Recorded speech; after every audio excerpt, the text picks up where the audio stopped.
এই চিত্র ফেনী জেলার বালিগাঁও ইউনিয়নের সিলোনিয়া বাজার এলাকার। 28 আগস্ট এমন অভিনব প্রক্রিয়ায় বন্যা দুর্গতদের কাছে ত্রাণ সহায়তা পৌঁছে দিয়েছে ব্র্যাক ইউনিভার্সিটির নাবিক অটোমেশনস দল। প্রথমবার আমরা রোবট নামানোর আগে একটা মানুষ নেমেছিল। মানুষ নেমে উনি সাঁতার কেটে যাওয়ার ট্রাই করেছিল, বাট ওইখানে ওই অবস্থাটা ছিল না। ওইখানে প্রায় স্রোতের কারণে আমার জায়গাটা যদি এখানে হয়, স্রোতের কারণে ও সরে পর্যন্ত চলে যাচ্ছিলেন। উনি আর শেষমেশ পারেনি, উনি ছেড়ে দিয়েছিলেন। তো তারা সিগন্যাল দেওয়ার পরে আমরা বোটটাকে এক সাইড করি। সাইড করে হচ্ছে আমরা যতটুকু মানে আমরা পার পার্সন টার্গেট করেছিলাম অতটুকু করে দেখা যাচ্ছে যে এখানে 5 জন মানুষ আছে। তো আমরা 5 প্যাকেট খাবার ত্রাণ ওই পটে লোড করে আমরা পাঠিয়ে দিই।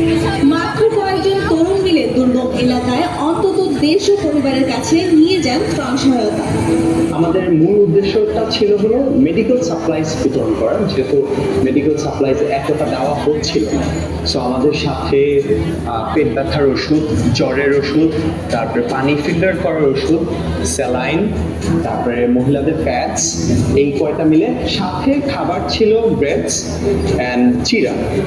বন্যায় কাজ করার মতো সুযোগ এর আগে হয়নি তাদের। প্রথমবারের মতো রোবট নিয়ে এমন অভিনব প্রক্রিয়ায় দুর্গতদের সাহায্য করতে যে মুখোমুখি হয়েছেন কিছু অনাকাঙ্ক্ষিত পরিস্থিতিরও। এবারের বন্যায় চ্যালেঞ্জ নিয়ে নিজেদের সক্ষমতা যাচাই করতে চেয়েছিলেন তারা। রোদের তাপের কারণে নিজেদেরও খুব সমস্যা হচ্ছে।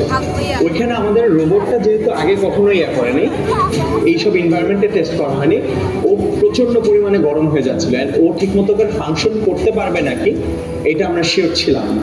একটা হিউম্যান যেই চ্যালেঞ্জেস ফেস করতো, অলমোস্ট সেম চ্যালেঞ্জেস আমরাও ফেস করেছি আমাদের রোবট দিয়ে।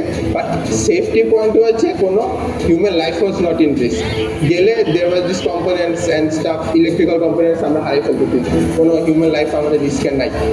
নাবিকের যাত্রা শুরু হয় 2022 সালে। ব্র্যাক ইউনিভার্সিটির প্রাক্তন ছাত্র আদিল হোসেনের তত্ত্বাবধানে বর্তমান শিক্ষার্থী ফারদিন খান ও মাসুজ্জামান দলটি গঠন করেন। এরপর তৈরি হয় ব্র্যাক ইউনিভার্সিটির নাবিক অটোমেশনস দল।